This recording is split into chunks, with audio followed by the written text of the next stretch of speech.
Así que allí quedamos, retomo, en la noche de ayer, en torno a el estado miserable en el que se encuentra el hombre. Ahora, muchas personas, tristemente, en el pensamiento cristiano, muchos cristianos piensan que cuando el hombre cae en pecado, cuando Adán pecó, es como si se hubiera trastornado el plan divino y que inmediatamente Dios, en su sabiduría, en su omnipotencia y omnisciencia, entonces crea otro plan divino inmediatamente para resolver la situación miserable en la cual había quedado el hombre. Ahora, eso está muy lejos de la verdad, porque la Escritura nos enseña que hay un plan eterno que trasciende los tiempos, un pacto de redención, un plan de salvación antes de que todo existiese. La caída del hombre no es una sorpresa para Dios, es parte de su decreto divino, es parte de su plan divino. Y vamos a ver entonces lo que se conoce y vamos a iniciar en esta noche. Hoy vamos a trabajar el pacto de redención y vamos a trabajar el pacto de gracia y enfatizaremos en el pacto de gracia la unidad orgánica y temática que hay dentro del pacto de gracia. Dijimos que la Escritura nos enseñaba 3 pactos básicamente. El pacto de obras, que fue la sesión que terminamos ayer, y hoy vamos a iniciar con el pacto de redención, ese pacto que se realiza en la eternidad por parte de las personas de la Trinidad, con la importancia de hacernos entender de que la caída del hombre no fue una sorpresa para Dios, no fue una sorpresa para Dios. Quiero iniciar con la forma en que la confesión de fe expresa estos 3 pactos en el capítulo 7 de la confesión. El capítulo 7 de la confesión se enfoca en torno al tema del pacto de gracia, cosa que veremos en la segunda sesión de esta noche. Ese pacto lo abordaremos en la segunda sesión de esta noche, pero lo interesante es que la confesión de fe en ese capítulo 7, a pesar de que se enfoca en el pacto de gracia, habla, referencia a los otros 2 pactos, el pacto de obras y el pacto de redención. Y quiero iniciar por allí.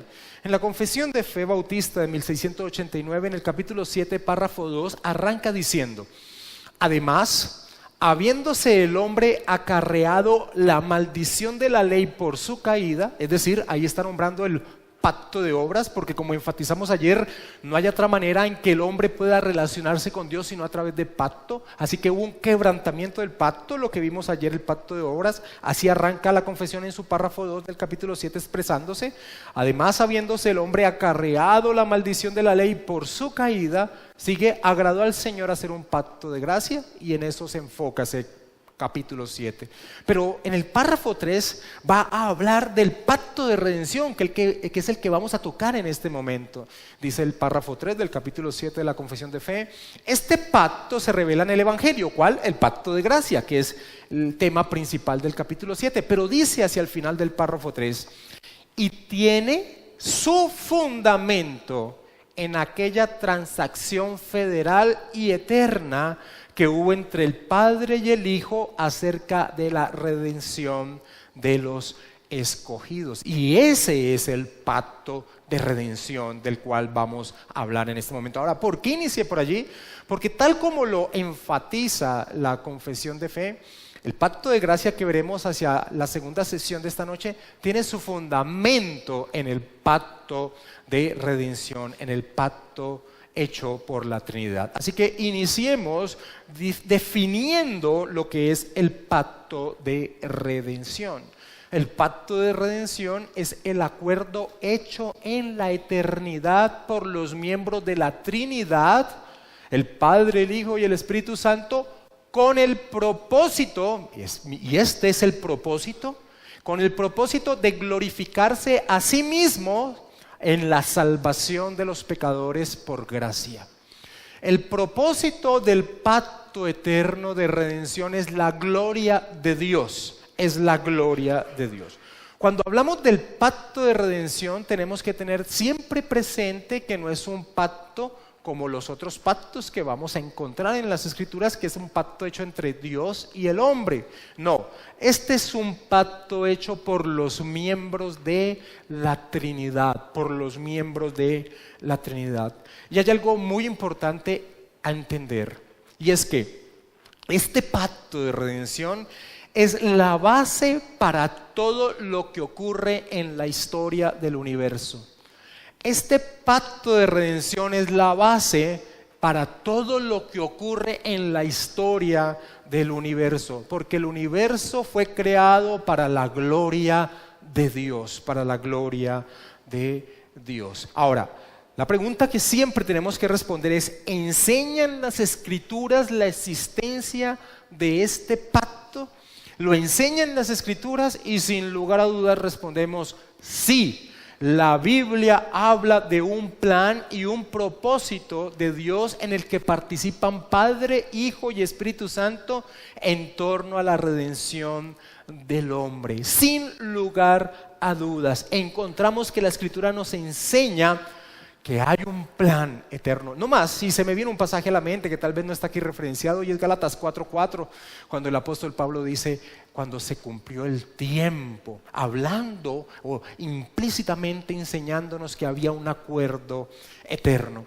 Ahora, como este es un pacto realizado por las personas de la Trinidad, me gusta referirme en torno a ese pacto más que a requerimientos. Más bien me gusta referirme en torno a lo que se dispuso por las personas de la Trinidad como acuerdos o acciones que las personas de la Trinidad iban a llevar a cabo en torno al pacto que establecieron en la eternidad. Que ya dije en la definición, el pacto tiene el propósito de la salvación del hombre, y a través de la salvación del hombre glorificarse a sí mismo Dios, glorificarse a sí mismo Dios.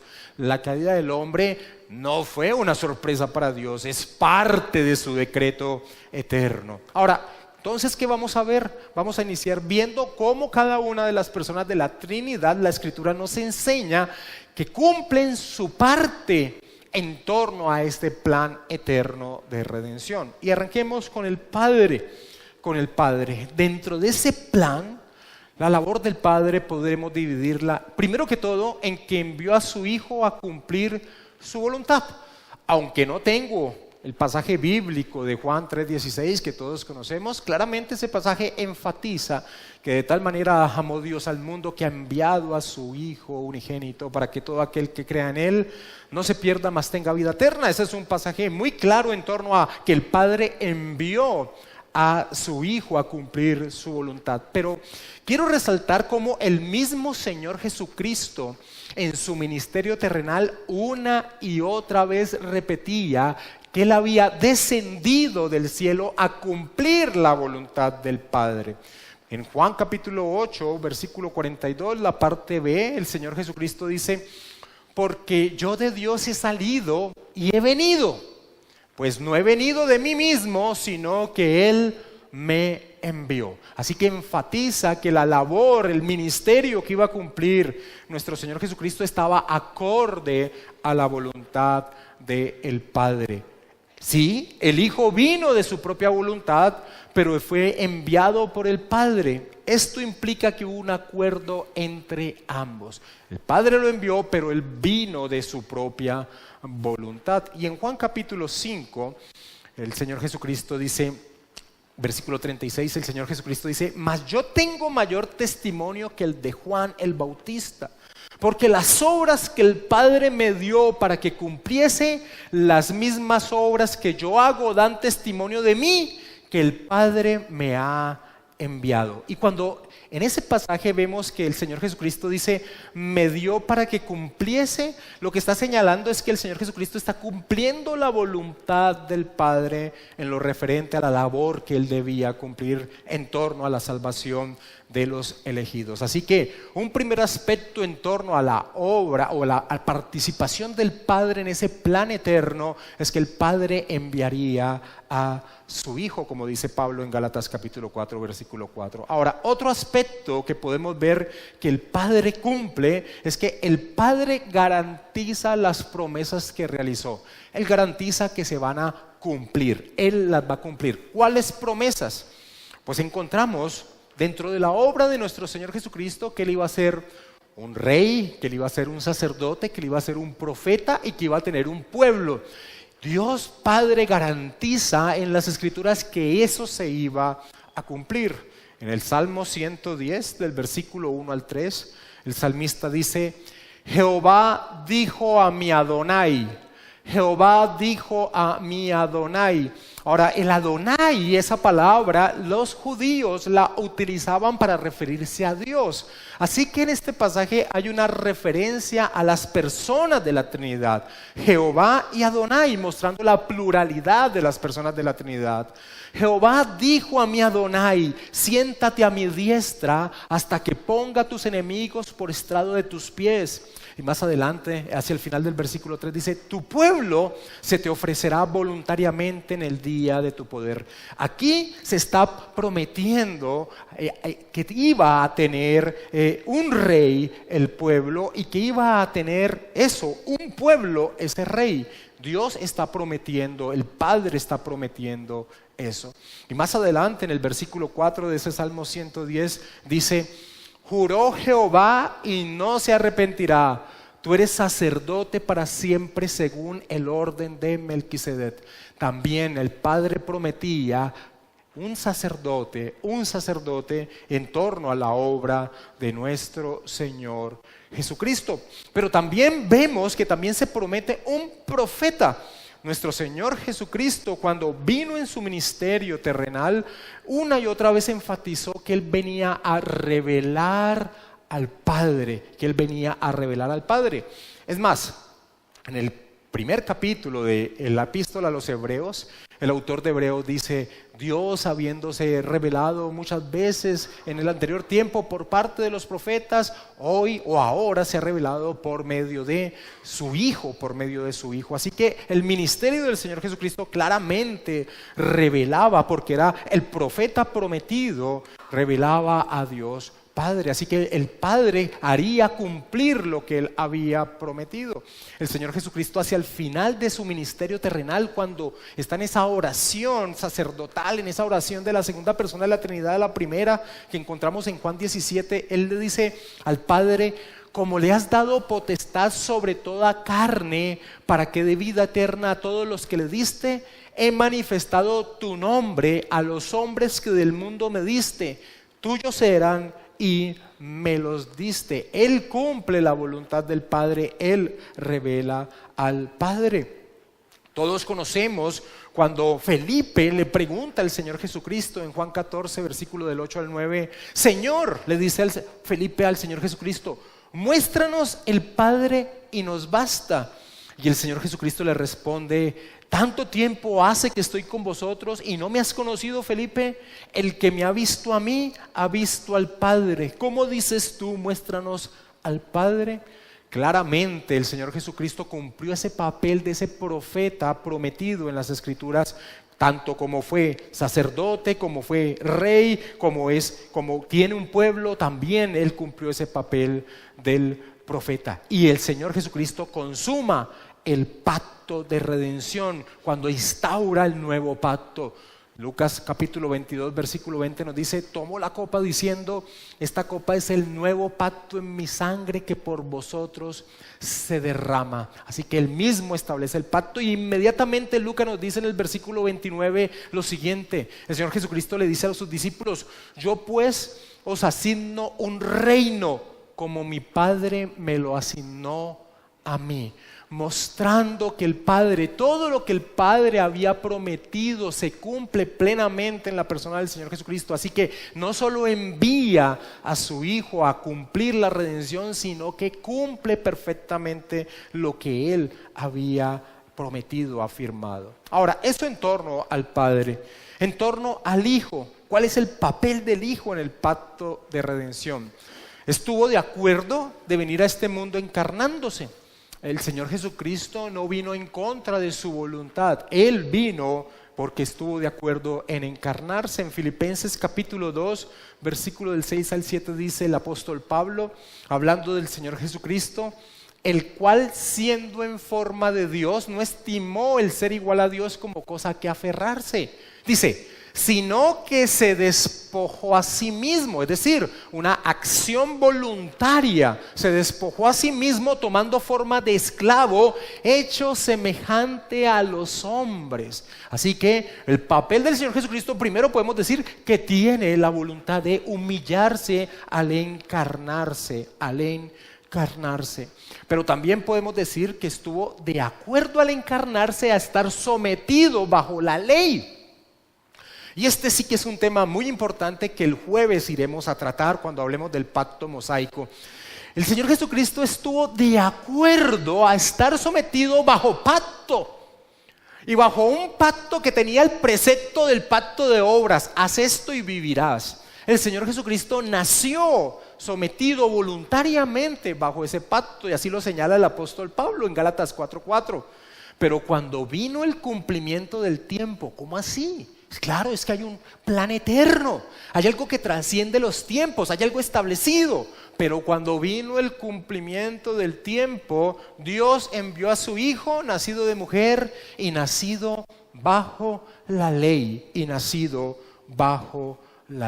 Ahora, también el Señor Jesucristo estuvo de acuerdo en llevar su obediencia hasta la plenitud y morir en la cruz. El apóstol Pablo también ahí en Filipenses 2, en el versículo 8 dice, y estando en la condición de hombre, se humilló a sí mismo, haciéndose obediente hasta la muerte y muerte de cruz. ¿Y eso qué significa, Pablo? ¿Qué es esa referencia de que Él se hizo obediencia hasta la muerte y muerte de cruz?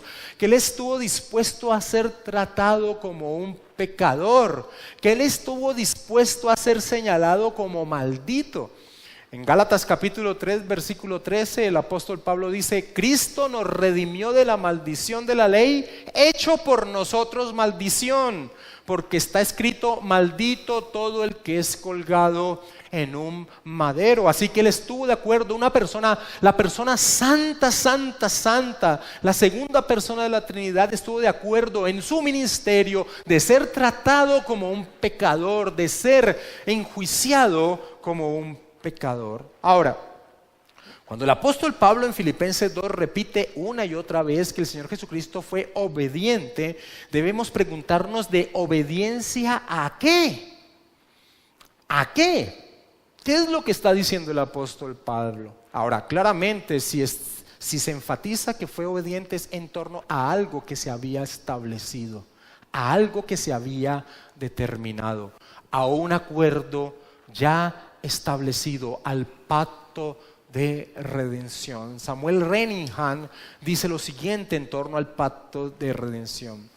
El pacto de redención establece la redención de los elegidos por medio de la encarnación, muerte, resurrección y ascensión de Cristo como aquello que es el propósito principal de la historia. El decreto de Dios es el que de la humanidad caída, el Hijo, por el poder del Espíritu Santo, redimiera un número específico, su propio pueblo, que le fue dado a Él como un regalo dado por haber completado su obra en lugar de ellos.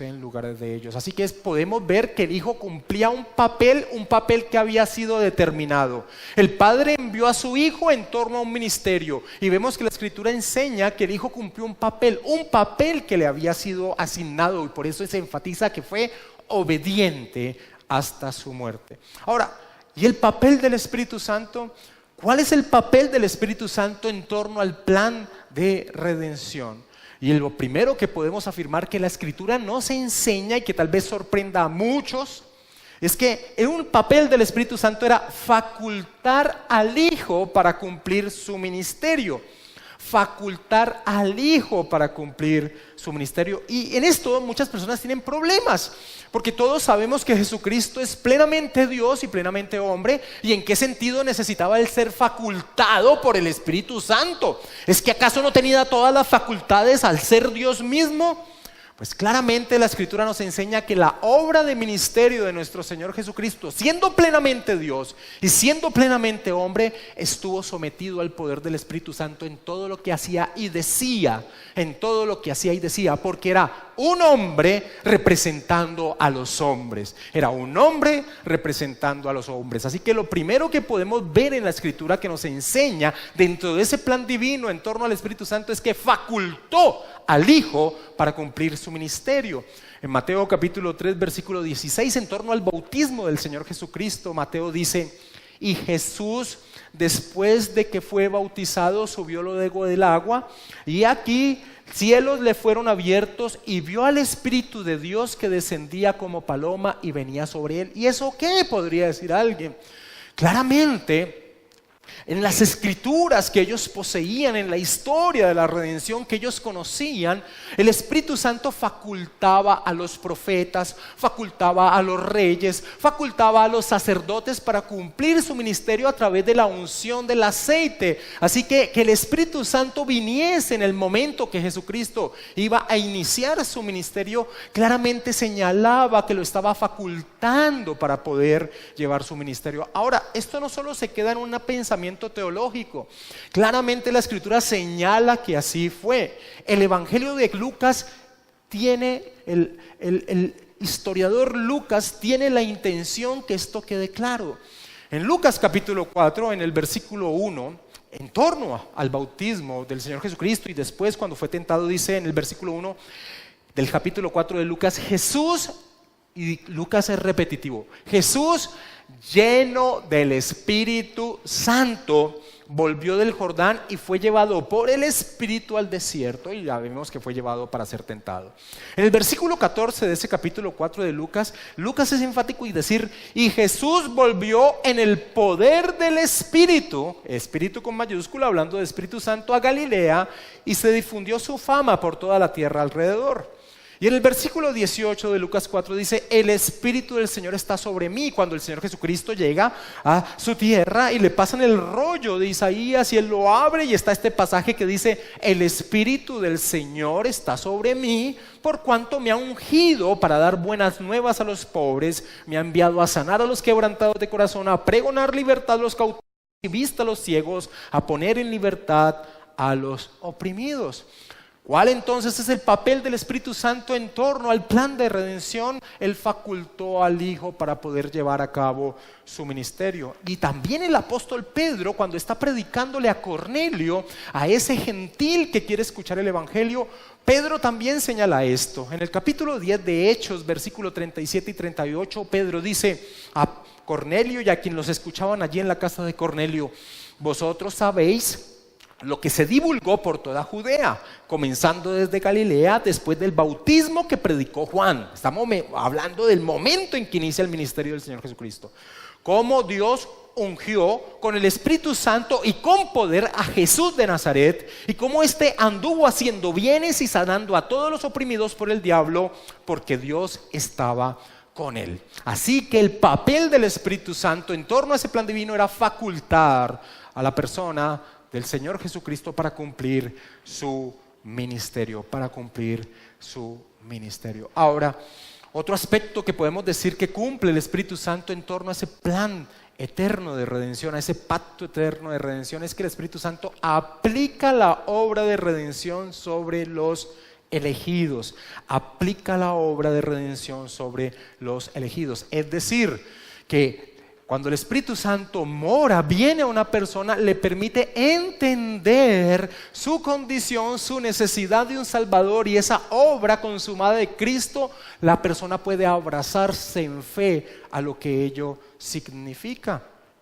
Cuando viene un hombre en la noche a Jesús llamado Nicodemo, que era un maestro de la ley, el Señor Jesucristo le dice: de cierto te digo que el que no naciere del agua y del Espíritu no puede entrar en el reino de Dios. Ahora, Nicodemo no entiende de lo que le está hablando, pero claramente estaba hablando acerca de la necesidad de nacer por el Espíritu Santo, es decir, la obra del Espíritu Santo de aplicar la redención sobre los elegidos. Y Jesucristo le dice a Nicodemo, cuando él le pregunta, Nicodemo le dice al Señor Jesucristo: ¿cómo puede ser esto? ¿Entraré una vez más en el vientre de mi madre? Y Jesús le dice: siendo tú maestro de Israel, ¿no entiendes esto? ¿Y por qué le dice el Señor Jesucristo esto a Nicodemo? Porque siendo un maestro de Israel, él tenía que recordar un pasaje como este de Ezequiel capítulo 36, versículo 27, donde el Señor prometía: y pondré dentro de vosotros mi espíritu, y haré que andéis en mis estatutos y guardéis mis preceptos y los pongáis por obra. Así que un aspecto del papel del Espíritu Santo era aplicar la redención sobre los elegidos, La confesión de fe, en el capítulo 8, en el párrafo 1, dice: agradó a Dios. Este capítulo 8 habla de Cristo como el mediador.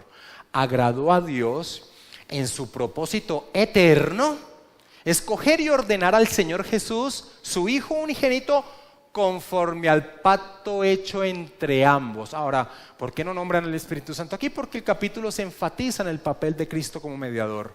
Conforme al pacto hecho entre ambos, para que fuera el mediador entre Dios y el hombre, profeta, sacerdote y rey, cabeza y salvador de la iglesia, el heredero de todas las cosas y juez del mundo, a quien dio desde toda la eternidad un pueblo, para que fuera su simiente y para que a su tiempo lo redimiera, llamara, justificara, santificara y glorificara. Es decir, la confesión de fe expresa lo que ya hemos dicho, que la Escritura enseña ese plan eterno cuando vemos a cada persona de la Trinidad cumpliendo el papel en torno a ese plan eterno. Ahora, no solo tenemos y no solo podemos expresar en que existe ese plan eterno porque vemos a las diferentes personas de la Trinidad cumpliendo un papel en torno a un plan establecido, sino que tenemos pasajes explícitos que enseñan acerca del pacto de redención. Y hay un pasaje que yo soy repetitivo, y los que se congregan aquí constantemente me han visto decir que este es un pasaje maravilloso, glorioso, que es Efesios capítulo 1, porque lo que hace el apóstol Pablo, y yo le he colocado el nombre de que nos corre las cortinas de la eternidad. Pablo en Efesios capítulo 1 del versículo 3 al 14 lo que hace es correr y revelar ese plan eterno de redención, ese pacto eterno de redención entre las personas de la Trinidad, algo que no podríamos llegar a entender si Pablo mismo no diera esa revelación en Efesios capítulo 1 del versículo 3 al 14. Pablo hace algo maravilloso en este pasaje. Pablo toma cada persona de la Trinidad y expone su papel en torno al plan de redención. Y hacia el final de exponer cada papel de cada persona en el plan de redención, empieza a enfatizar el objetivo que tenía en torno a ese papel. En Efesios capítulo 1 del versículo 3 al 5, el apóstol Pablo se enfoca al Padre. Dice: bendito sea el Dios y Padre de nuestro Señor Jesucristo, que nos bendijo con toda bendición espiritual en los lugares celestiales en Cristo, según nos escogió en Él antes de la fundación del mundo, para que fuésemos santos y sin manchas delante de Él, en amor habiéndonos predestinado para ser adoptados hijos suyos por medio de Jesucristo, según el puro afecto de su voluntad. Y aquí podríamos decir, ¿qué hace el Padre? El Padre nos escoge desde antes de la fundación del mundo, es decir, cuando la expresión desde antes de la fundación del mundo, Pablo la utiliza para decir, no dependía de obra alguna que alguien hiciera porque ni siquiera existía. Desde antes de la fundación del mundo, Dios escoge, elige y predestina a que la persona que ha elegido en su trayecto de vida se una a Cristo. Hay un destino marcado para que se una a Cristo. Eso es lo que significa predestinación. Ahora, inmediatamente en el versículo 6, Pablo señala cuál es el objetivo del papel del Padre al hacer esto. Dice, para alabanza de la gloria de su gracia. Para alabanza de la gloria de su gracia. Por eso en la definición vimos que el pacto de redención tiene como objetivo su propia gloria, su propia gloria. Ahora, en torno al Hijo, desde el versículo 6 hasta el versículo 11, sigue diciendo Pablo, con lo cual nos hizo aceptos en el amado, es decir, en el Hijo, en quien tenemos redención por su sangre, es decir, libertad, nos libró de la condición en la que nos encontrábamos, en quien tenemos redención por su sangre, el perdón de pecados según las riquezas de su gracia, que hizo sobreabundar para con nosotros en toda sabiduría e inteligencia, dándonos a conocer el misterio de su voluntad según su beneplácito, el cual se había propuesto en sí mismo de reunir todas las cosas en Cristo, en la dispensación del cumplimiento de los tiempos, así las que están en los cielos como las que están en la tierra. en Él, es decir, en Cristo, asimismo tuvimos herencia. Así que la obra de Cristo lo que nos ha permitido es tener una herencia. ¿Y cuál herencia? Pues tener la plena certeza y la seguridad de entrar en la gloria eterna, en el reino glorioso de nuestro Dios. En Él asimismo tuvimos herencia, habiendo sido predestinados conforme al propósito del que hace todas las cosas según el designio de su voluntad. Y termina en el versículo 12, parte A, diciendo el por qué el Hijo nos redimió, por qué vino a morir por nosotros.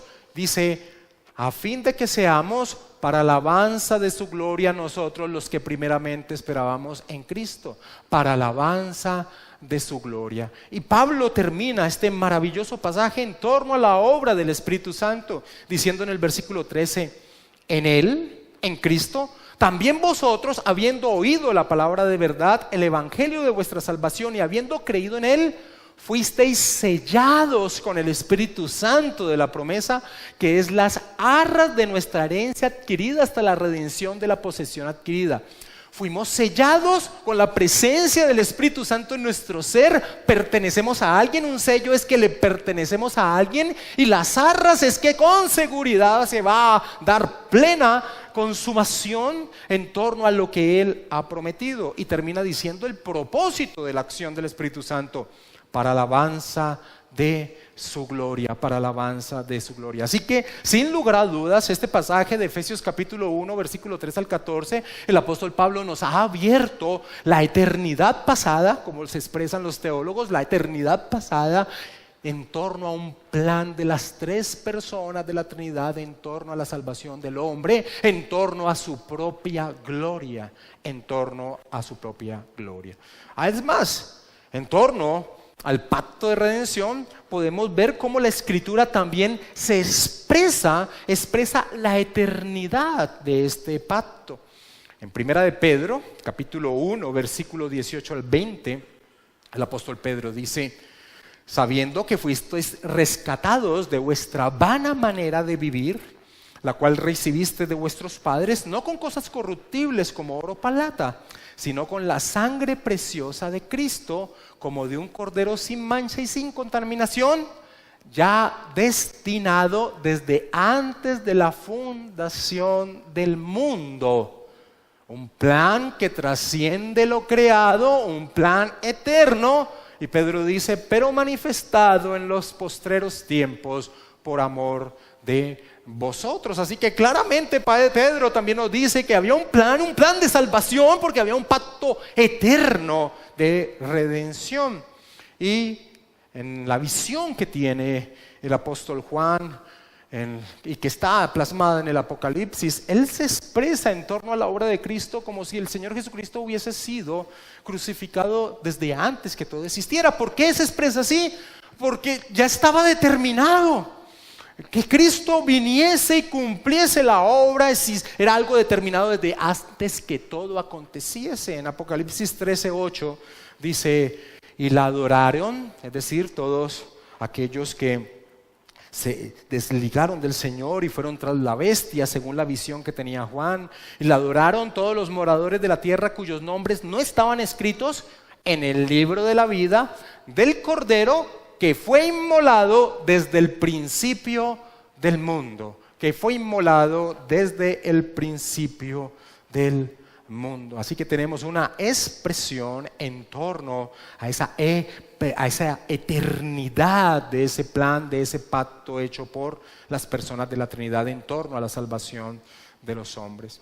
Alguien comentó lo siguiente y lo leo: cuando combinamos todas estas verdades sobre un cordero inmolado y nombres escritos en el libro de la vida antes de la creación, sobre Cristo obedeciendo a su Padre para salvar todo aquello que le había dado en sus manos, terminamos con la realidad de un pacto para rescatar pecadores.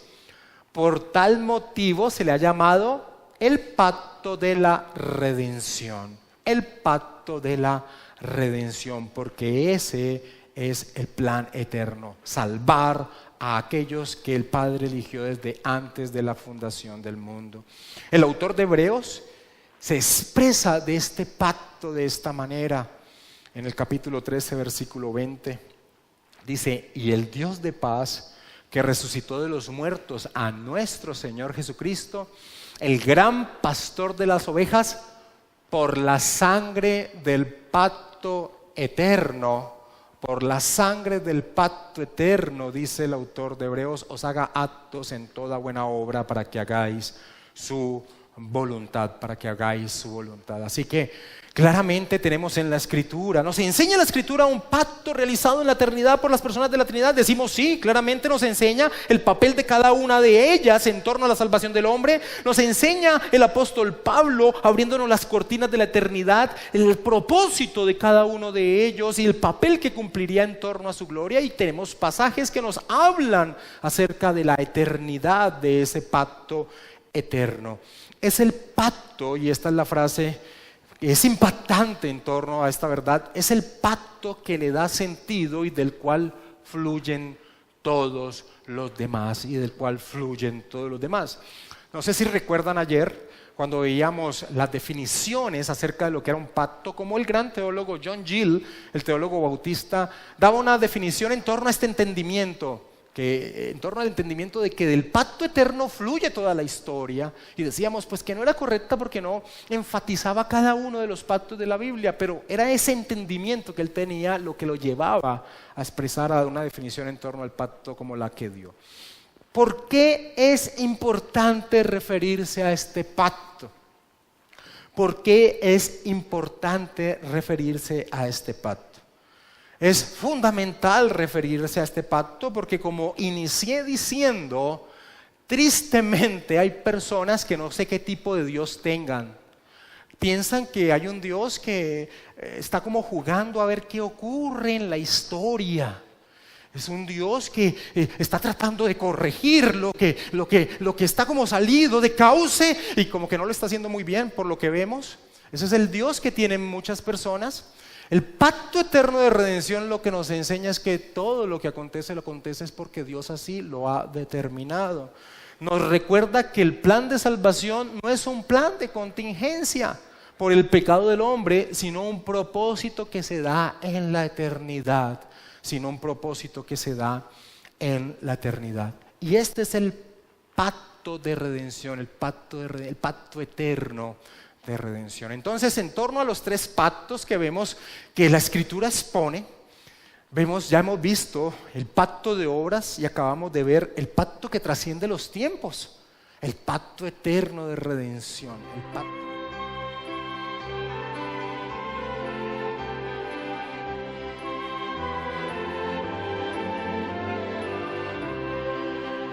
Dijimos que la Biblia nos presenta tres pactos.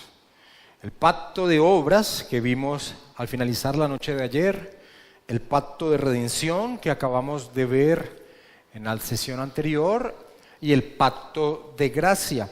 En el pacto de redención que acabamos de ver, ese pacto trasciende los tiempos, es hecho en la eternidad, pero en el desarrollo del tiempo vimos anoche cómo el hombre, representado por su cabeza federal, Adán, quebrantó el pacto en el cual Dios le había puesto.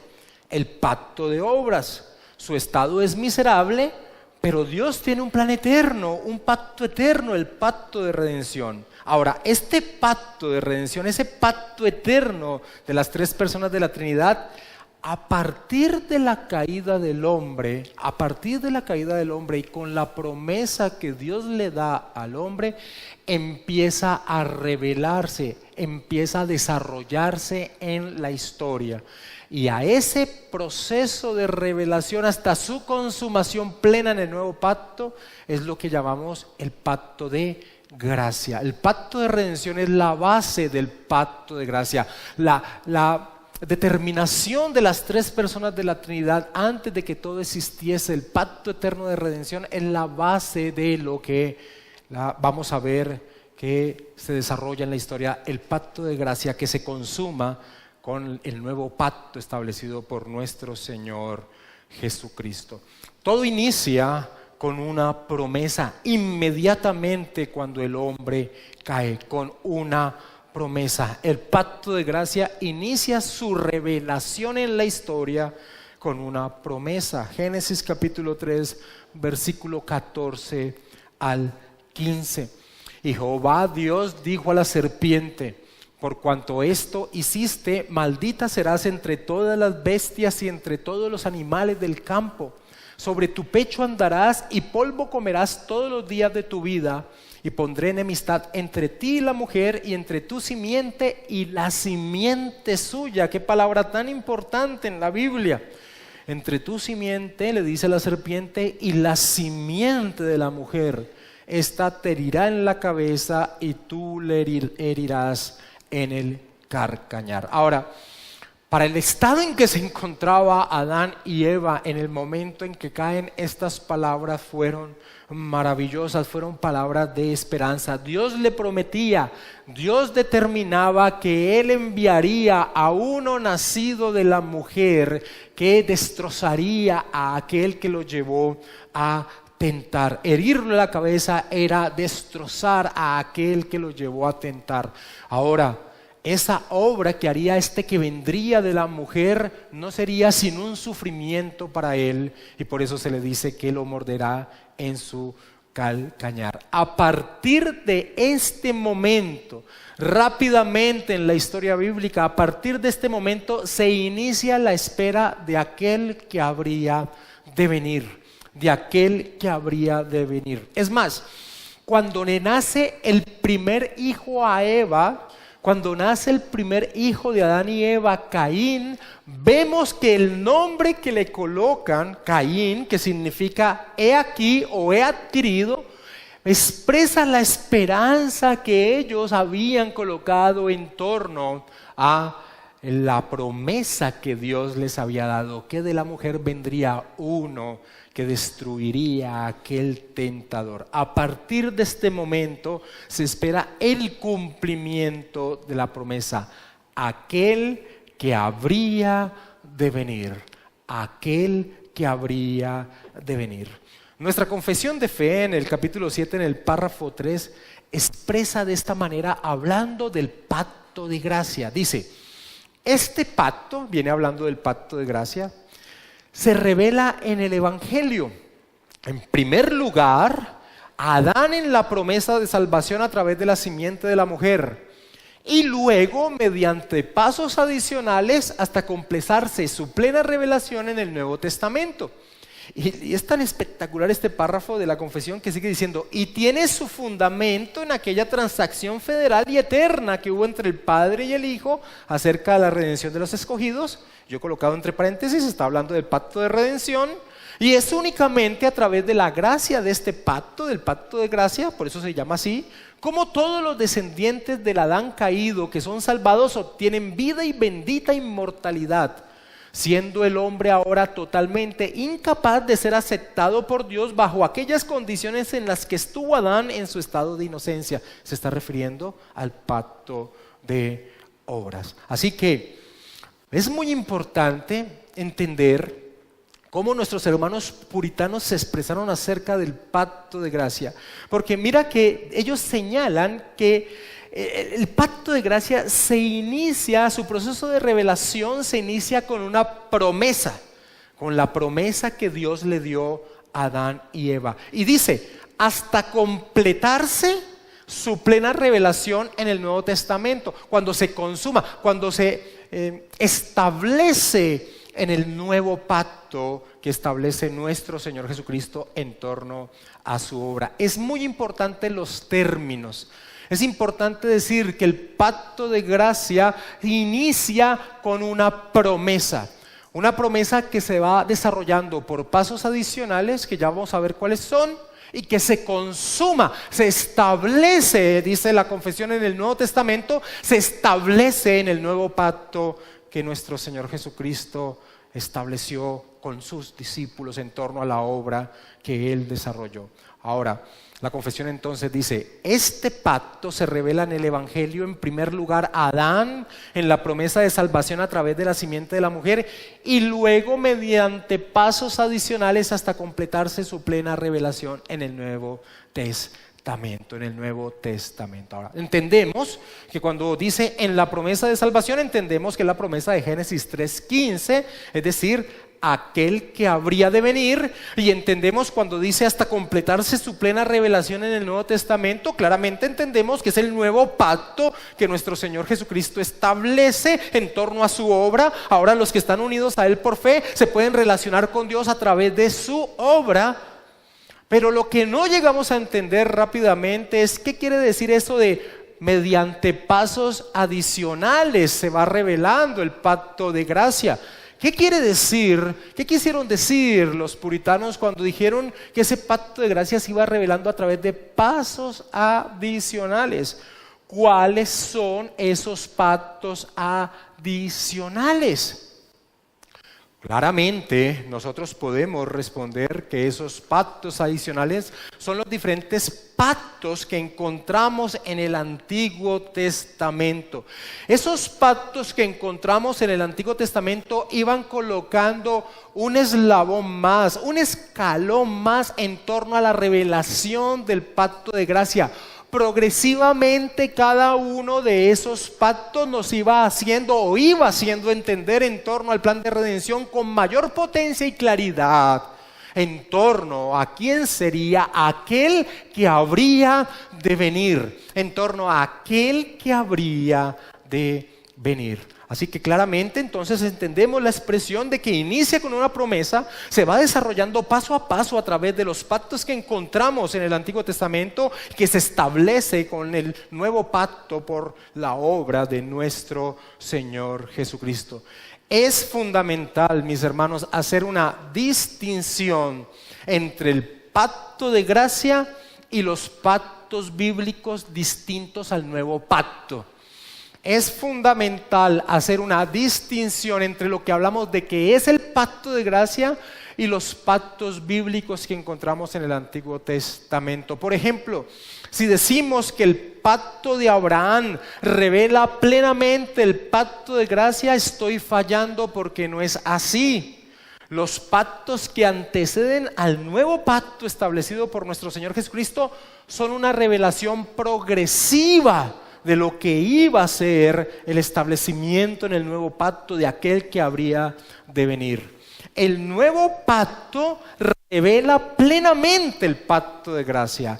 El nuevo pacto es el pacto de gracia. Los pactos que lo anteceden son pasos adicionales de la revelación progresiva de esa promesa de aquel que habría de venir. Esto es fundamental entenderlo. El apóstol Pablo, y este pasaje lo tocamos ayer varias veces y hoy también lo vamos a tocar, este es un pasaje muy importante en torno a la teología pactual.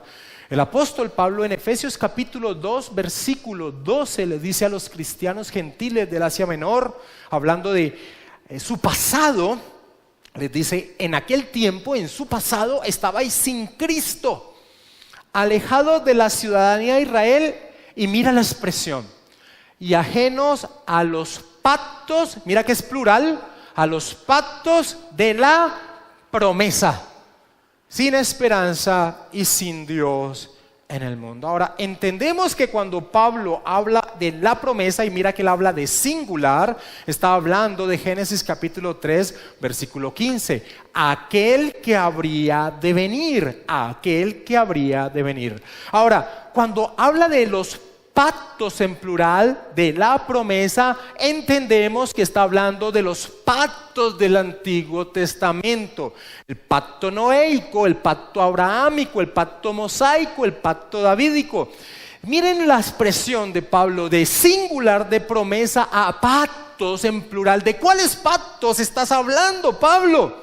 De los pactos del Antiguo Testamento, porque estos eran una revelación progresiva en torno a aquel que habría de venir. Por eso les dice: estáis sin Cristo. Estar sin Cristo es que eran ajenos a la persona y obra de nuestro Señor Jesucristo. Nuestro Señor Jesucristo establece el pacto de gracia cuando establece el nuevo pacto. Él dice: Esta copa es el nuevo pacto en mi sangre que por vosotros derrama. El pacto de gracia es establecido en el nuevo pacto cuando el Señor Jesucristo muere, es sepultado y resucita y es ascendido en torno a los suyos. Así que podemos decir que el pacto de gracia se revela plenamente y se establece en el nuevo pacto.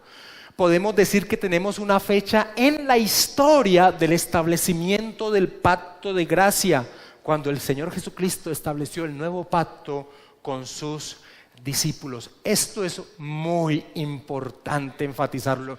Y a partir de allí empezaremos pacto a pacto, esos pactos de la promesa, esos pactos a ver qué era lo que nos iban enseñando a hacer acerca de aquel que habría de venir. Pero quiero darles una visión general de ese proceso. Todo inicia con la promesa de Génesis capítulo 3, versículo 15. Es decir, aquel que vendrá. Aquel que vendrá. El pacto noéico básicamente lo que dice es: va a haber una tierra donde venga aquel que habrá de venir.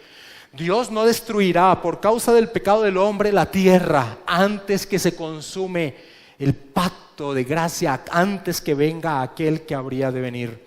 El pacto abrahámico expone las bendiciones y la forma en que se apropia esas bendiciones prometidas. En tu simiente serán benditas todas las familias de la tierra. El pacto mosaico básicamente muestra qué se debe cumplir para poder recibir esas bendiciones. El pacto davídico nos presenta que habrá un rey que nos representará. Un rey que nos representará. Y el cumplimiento de ese proceso se da cuando aparece el rey y nos representa en su vida perfecta y en su muerte en la cruz, y establece el pacto de gracia,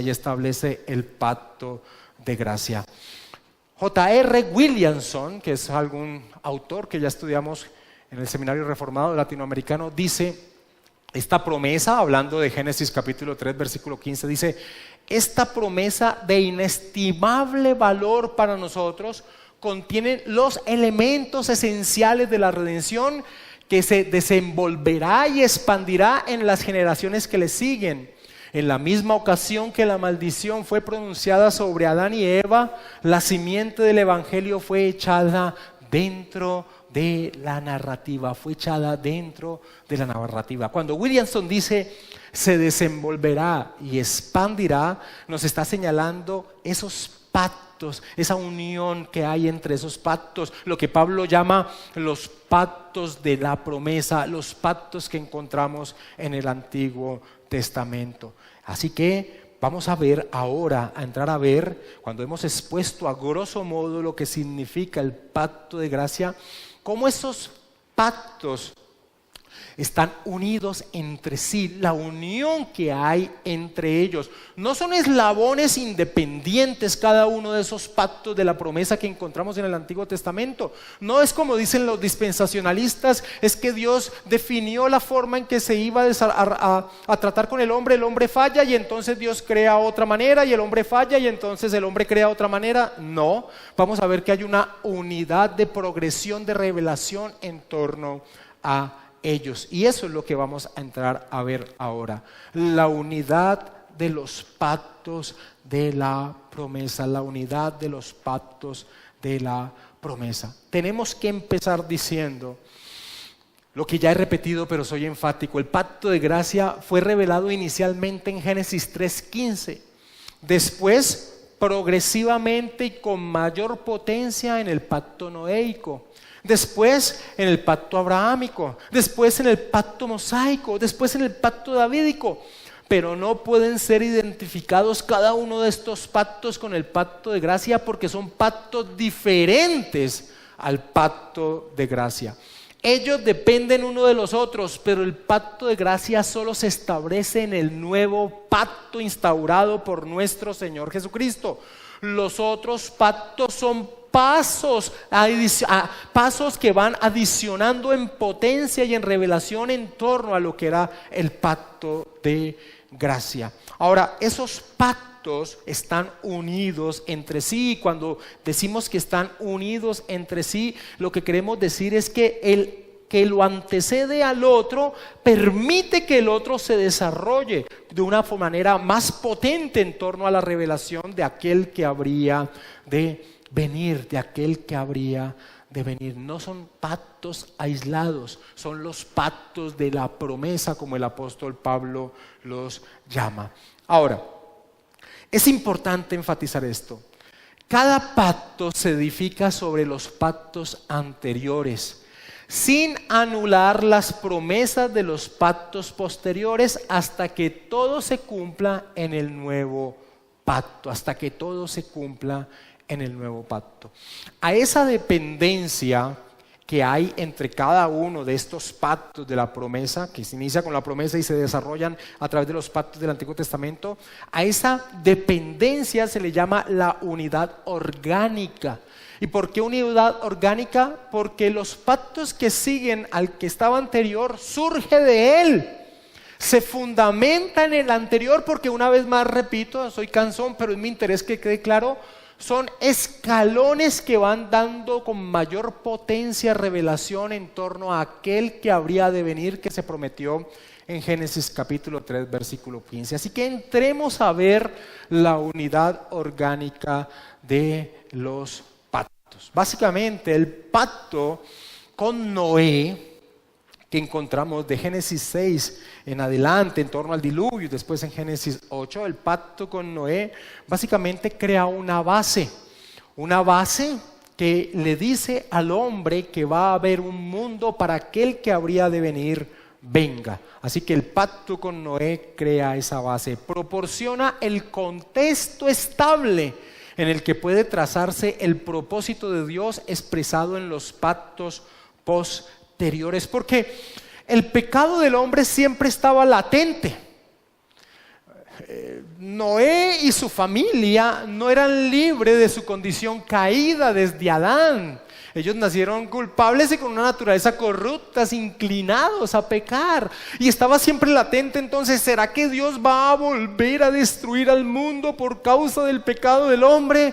Entonces Dios hace un pacto con Noé para decir: no volveré a destruir el mundo por causa del pecado del hombre. La promesa que se le dio a Adán y a Eva vendrá. La promesa llegará. Habrá un mundo en el cual Él pueda venir. Esa es la base del pacto noéico. Por eso el pacto noéico no está desligado a la persona y obra del Señor Jesucristo. Crea una base para que Él venga a un mundo que exista. En Génesis capítulo 8, versículo 20 hasta el capítulo 9, versículo 7, aquí lo resumo, hay algunas partes que no toco. Dice: y edificó Noé un altar a Jehová, y tomó todo animal limpio y toda ave limpia, y ofreció holocausto en el altar.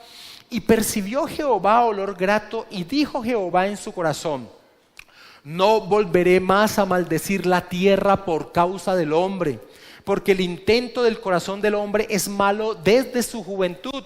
Ni volveré más a destruir todo ser viviente como he hecho.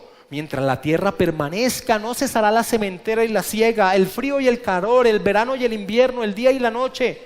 Mas vosotros fructificad y multiplicados. Claro, digan haciendo lo que Dios les había demandado antes de la caída: procread abundantemente en la tierra y multiplicados en ella, porque hay alguien que habrá de venir, la simiente prometida a la mujer. Entonces vemos que el pacto de Noé entonces crea la base para el desarrollo del pacto de gracia, de que la promesa llegue.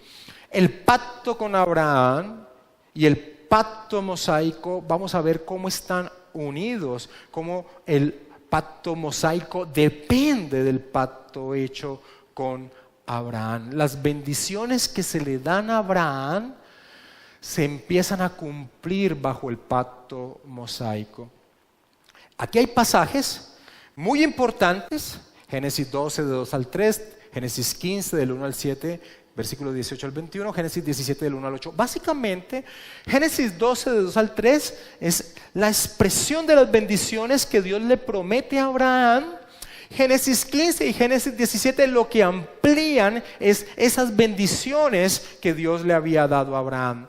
Ahora, los pasajes que ya los vamos a leer del pacto mosaico, lo que expresan es que esas bendiciones surgen o se empiezan a cumplir en el pacto mosaico y dependen del pacto abrahámico, y también encontramos algo adicional que ya voy a exponer. ¿Cuáles son esos pasajes? Yo los he resumido acá y voy a leerlos. En Génesis capítulo 12, versículos 2 al 3, donde inicia la historia de Abraham, la historia de la redención en torno a la descendencia de Abraham, dice el Señor a Abraham: y haré de ti una nación grande, y te bendeciré y engrandeceré tu nombre, y serás bendición. Bendeciré a los que te bendijeren, y a los que te maldijeren maldeciré, y serán benditas en ti todas las familias de la tierra, todas las familias de la tierra. Génesis 15 y Génesis 17 lo que hacen es ampliar la base que son estas bendiciones. Ahora, en torno al pacto mosaico, vemos en Éxodo capítulo 1, versículo 7, en torno a ese periodo de historia, cuando ya ha pasado mucho tiempo, cuando el pueblo es esclavo en Egipto, cuando Dios manda a Moisés a liberarlo, vemos que todo ese aspecto de acción de Dios sobre el pueblo se da en base al pacto que había establecido con Abraham. En Éxodo capítulo 1, versículo 7 dice: y los hijos de Israel fructificaron y se multiplicaron y fueron aumentados y fortalecidos en extremos, y se llenó de ellos la tierra. Así que vemos que hay un cumplimiento en torno a lo que Dios le había dicho a Abraham de una nación grande, sin lugar a dudas. En Éxodo 2, versículo 23 al 25 dice: aconteció después de muchos días, murió el rey de Egipto, y los hijos de Israel gemían a causa de la servidumbre y clamaron, y subió a Dios el clamor de ellos con motivo de su servidumbre. Y oyó Dios el gemido de ellos, y dice: y se acordó de su pacto con Abraham, Isaac y Jacob, y miró Dios a los hijos de Israel y los reconoció Dios. Y te bendeciré y engrandeceré tu nombre, y serás bendición. Bendeciré a los que te bendijeren, y a los que maldijeren maldeciré. Éxodo capítulo 6, versículo 5 dice: asimismo yo he oído el gemido de los hijos de Israel, a quienes haces servir los egipcios, y dice el Señor, y me he acordado de mi pacto, del pacto que había establecido con Abraham. Versículo 8 de Éxodo 6: y os meteré en la tierra por la cual alcé mi mano jurando que la daría a Abraham, a Isaac y a Jacob, y yo la daré por heredad, yo Jehová. Él va a cumplir lo que le había prometido en pacto a Abraham. Y Deuteronomio capítulo 1, versículo 8 dice: Moisés a aquel pueblo que ya está para entrar en la tierra prometida le dice: mirad, yo os he entregado la tierra, entrad y poseed la tierra que Jehová juró. ¿A quién? A vuestros padres, a Abraham, Isaac y Jacob, que les daría a ellos y a su descendencia después de ellos. Lo que quiero mostrar es que las bendiciones que se le habían prometido a Abraham se cumplen en el periodo del pacto mosaico, y el pacto mosaico entonces se soporta en el pacto que había establecido Dios con Abraham. No es algo desligado, es algo que se cumple y tiene un propósito en torno a que se cumpla. Así que podemos expresar que las misericordias de Dios para con Israel se debieron al pacto que había realizado con Abraham, al pacto que había realizado con Abraham. El pacto mosaico surge del pacto abrahámico. El pacto mosaico dependía del pacto abrahámico. Es una unidad orgánica.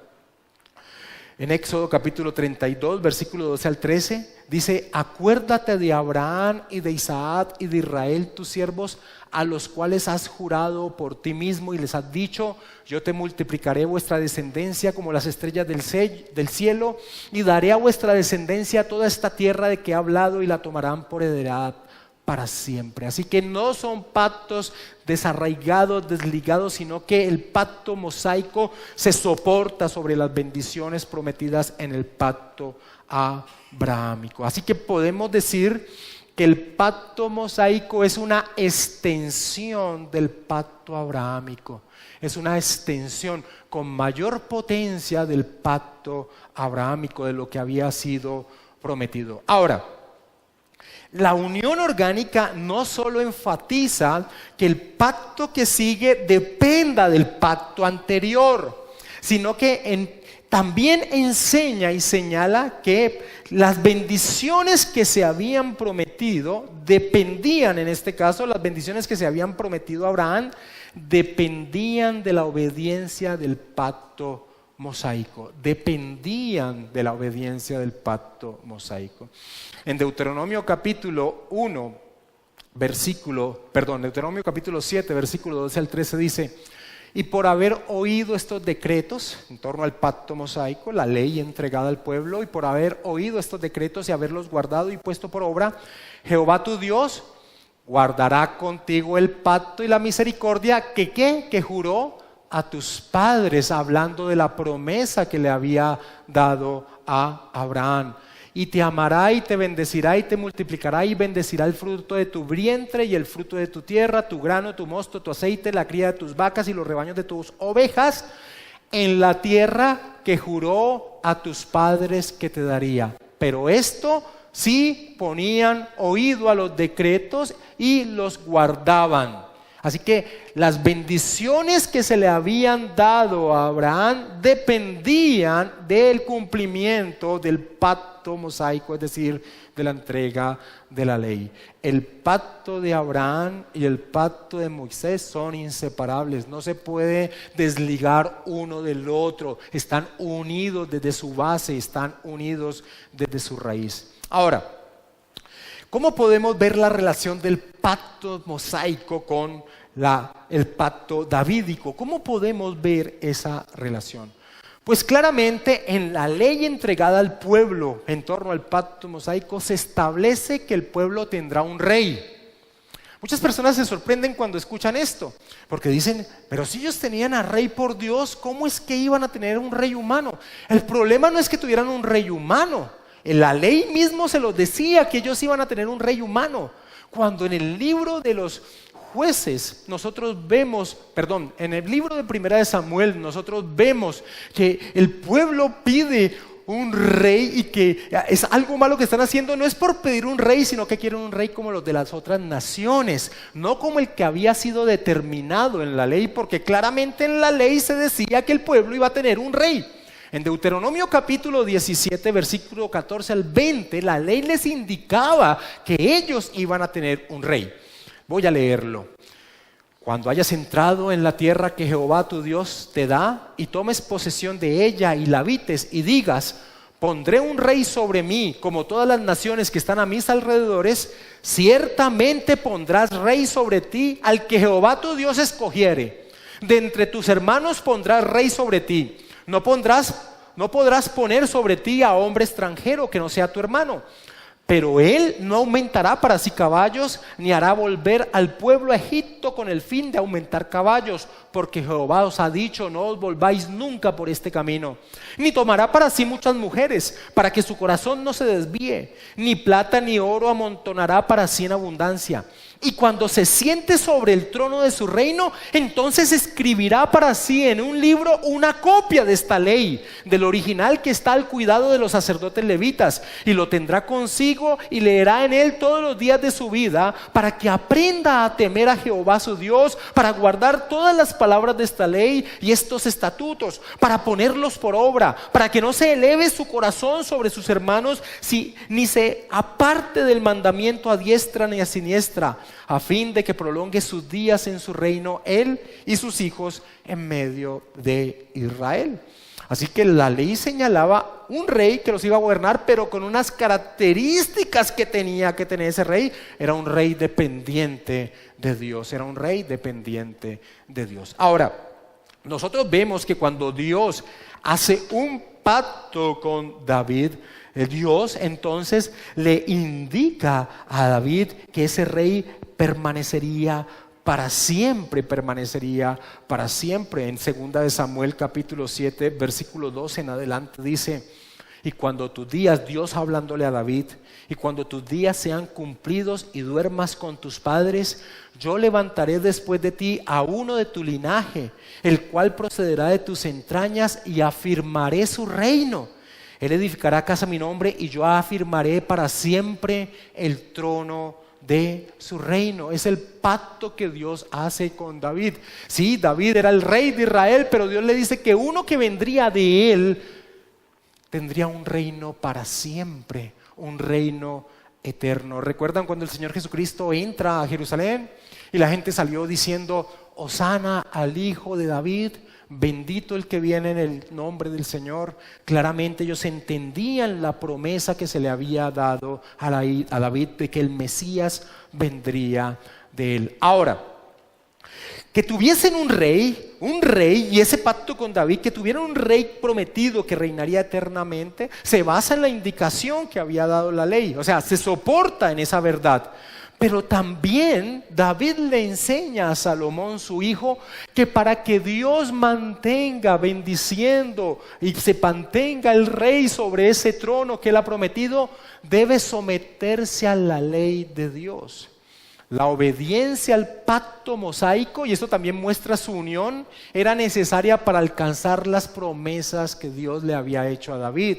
En Primera de Reyes capítulo 2, versículo del 2 al 4 dice: David a Salomón, a su hijo: guarda los preceptos de Jehová tu Dios, andando en sus caminos y observando sus estatutos y mandamientos, sus decretos y sus testimonios, de la manera que está escrito en la ley de Moisés, para que prosperes en todo lo que hagas y en todo aquello que emprendas, para que confirme Jehová la palabra que me habló, diciendo: si tus hijos guardaren mi camino, andando delante de mí con verdad de todo su corazón y de toda su alma, jamás, dice, faltará a ti varón en el trono de Israel. Así que sin lugar a dudas, el pacto davídico y sus promesas están soportadas sobre el pacto mosaico, no solo porque indicaba que iban a tener un rey, sino que David le dice a Salomón que deben cumplir lo que en la ley está establecida para que la promesa que se le había dado se mantenga. Así que el pacto mosaico y el pacto davídico son inseparables.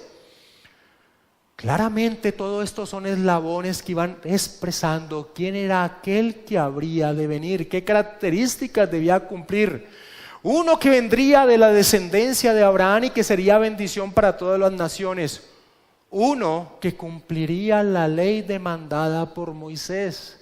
Uno que sería un rey y linaje de David que representaría a su pueblo. Ustedes recuerdan que a partir del libro de Primera de Samuel y Segunda de Samuel y Reyes, cada vez que había un buen rey sobre el reino, a la nación le iba bien, pero cuando había un rey malo, a la nación le iba mal, porque dependiendo cómo era el rey, así le iba a la nación. Eso empezaba a mostrar que ese rey que viniera tenía que ser perfecto en torno a poder recibir las bendiciones de Dios. Así que vemos la unión que hay del pacto mosaico con el pacto davídico. Ahora, también vemos la relación del pacto davídico con el nuevo pacto, con el establecimiento del nuevo pacto en torno a un rey que habría de venir. El rey que habría de venir sería del linaje de David y estaría con ellos para siempre. Ezequiel es un profeta que vivió mucho tiempo después de la muerte de David. Ahora encontramos una profecía por la boca de Ezequiel que nos deja pasmados, o podría haber dejado pasmados a muchos. Hoy entendemos que se cumplía plenamente en el Señor Jesucristo. En Ezequiel capítulo 37, versículo 24 en adelante dice: mi siervo David será rey sobre ellos. Recuerden que David ya no vivía en esta época, había muerto muchos años antes. Mi siervo David será rey sobre ellos, y todos ellos tendrán un solo pastor y andarán en mis preceptos, y mis estatutos guardarán y los pondrán por obra. Habitarán en la tierra que di a mi siervo Jacob, en la cual habitaron vuestros padres. En ella habitaron ellos, sus hijos y los hijos de sus hijos para siempre. Y mi siervo David será príncipe de ellos para siempre. Y haré con ellos pacto de paz, pacto perpetuo será con ellos, y los estableceré y los multiplicaré, y pondré mi santuario entre ellos para siempre. Estará en medio de ellos mi tabernáculo, y seré a ellos por Dios, y ellos me serán por pueblo. Y sabrán las naciones que yo Jehová santifico a Israel, estando mi santuario en medio de ellos para siempre. ¿Cómo podía Ezequiel hablar de David si David ya había muerto hace mucho tiempo? Porque claramente se refería a aquel que había sido prometido a David, a nuestro Señor Jesucristo. Es por eso que encontramos al papá de Juan el Bautista, a Zacarías, en medio de un canto relacionando la promesa que se le había dado a Abraham con la venida del Mesías. Zacarías, el papá de Juan el Bautista, dice, así nos lo relata Lucas capítulo 1, versículos 72 al 73, para hacer misericordia con nuestros padres y acordarse de su santo pacto. Zacarías está hablando de la venida del Mesías. Y acordarse de su santo pacto, del juramento que hizo Abraham nuestro padre, que nos había de conceder. Zacarías, el padre de Juan el Bautista, cuando le es por el ángel enseñado que vendría uno, su hijo, que antecedería la llegada del Mesías, Zacarías relaciona la llegada del Mesías, de nuestro Señor Jesucristo, a la promesa que se le había dado a Abraham. Eso es lo que está haciendo Zacarías. Ahora, el apóstol Pablo relaciona a la persona de nuestro Señor Jesucristo con las promesas que se le habían hecho a Abraham y a David. En Hechos capítulo 13, versículo 32 al 34 dice: y nosotros también os anunciamos el evangelio de aquella promesa hecha a nuestros padres, la cual Dios ha cumplido a los hijos de ellos, a nosotros, resucitando a Jesús. Pablo ve en la resurrección de Jesús las promesas que se le habían hecho a los patriarcas, a Abraham, a Isaac y a Jacob, la promesa que le había sido hecha a Abraham. Como está escrito, sigue diciendo Pablo también en el Salmo 2: mi hijo eres tú, yo te he engendrado hoy. Y en cuanto a que le levantó de los muertos para nunca más volver a corrupción, lo dijo así: os daré las misericordias fieles de David. Ve en la persona del Señor Jesucristo y su resurrección las promesas que se le habían dado a David, de que siempre tendría un reino eterno, aquel que descendería de él, un reino eterno. Así que vemos que los pactos del Antiguo Testamento son el desarrollo de la misma promesa, están unidos de forma orgánica, es decir, no pueden existir uno sin su precedente. Pero además de estar unidos de forma orgánica, es decir, no pueden estar unidos, no pueden estar separados, sino que dependen de ellos, también están unidos de una forma temática. Es decir, tratan un mismo tema, un mismo propósito.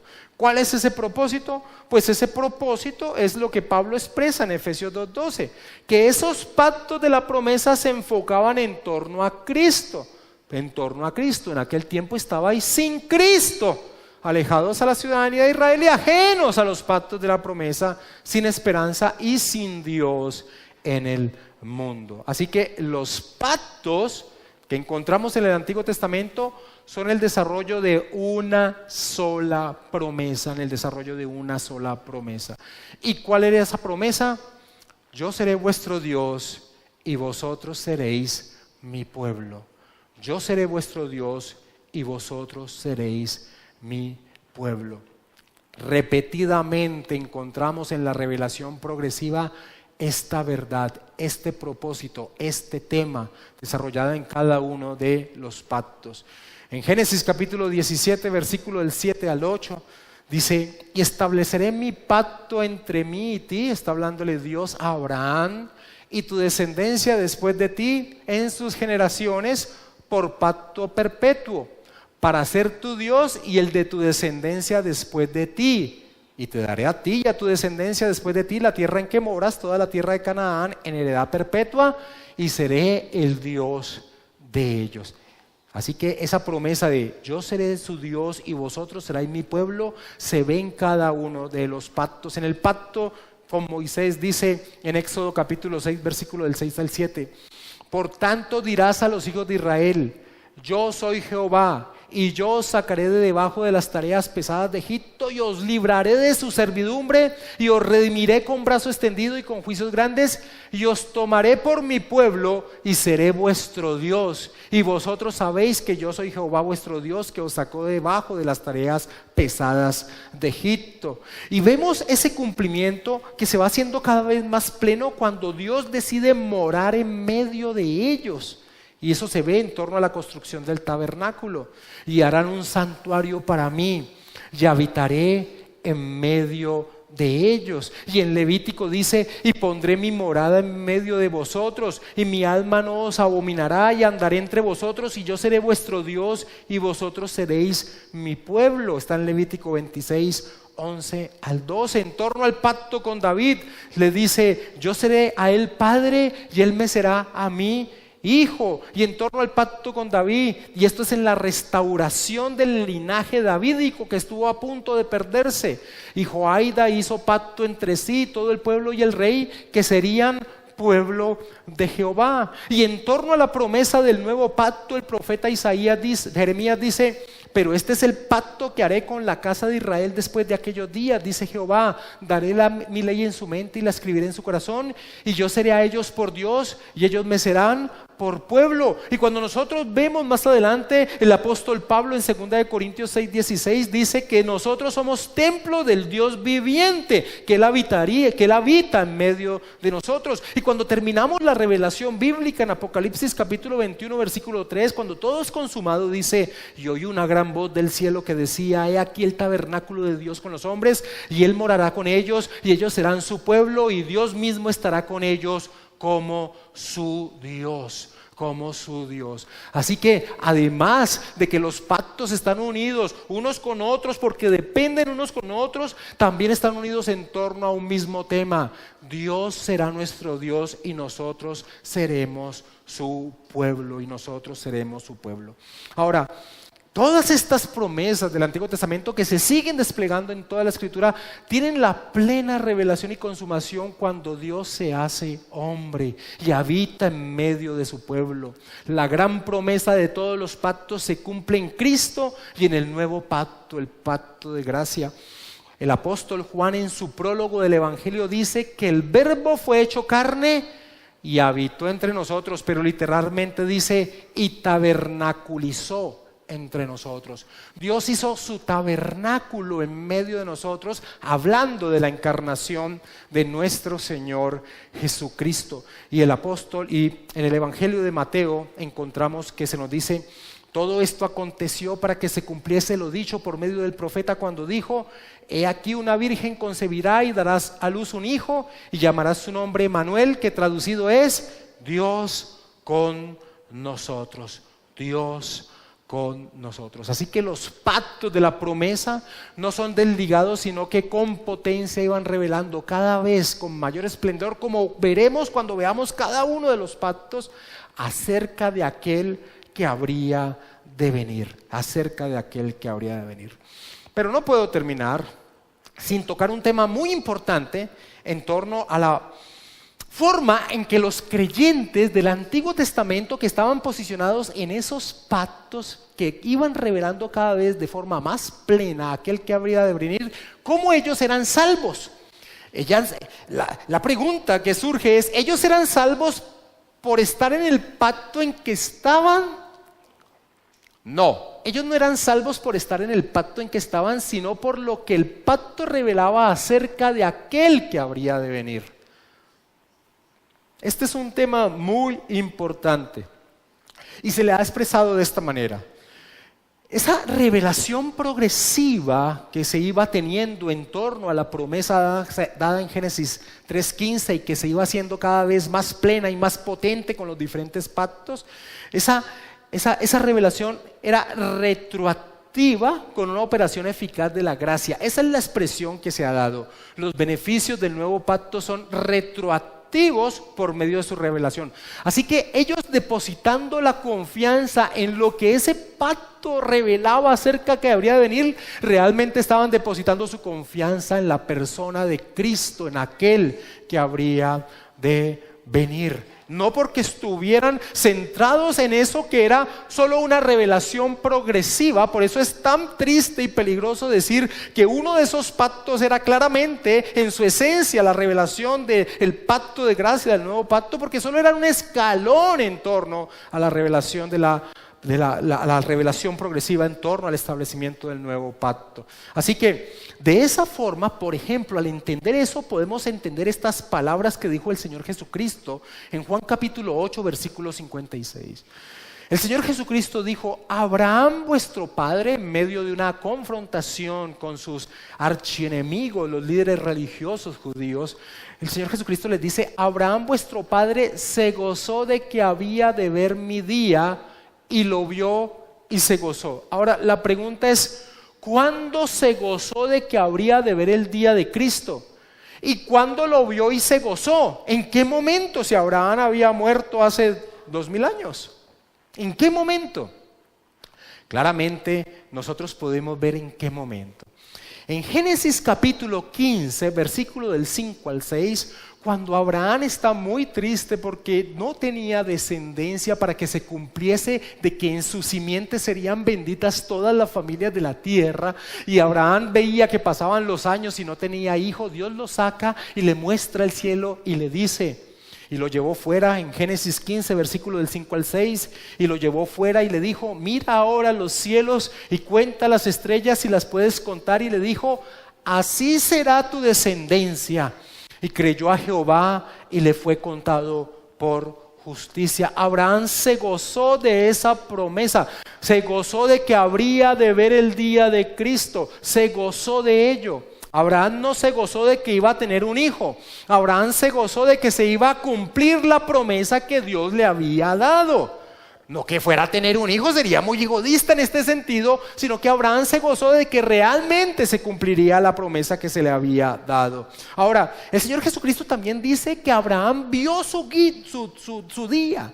No solo que se gozaría de que había de ver su día, lo cual vemos que ocurrió cuando él creyó en torno a lo que Dios le dijo en Génesis 15, sino que dice que lo vio. La pregunta es: ¿cuándo lo vio? ¿Cuándo vio el día de Cristo?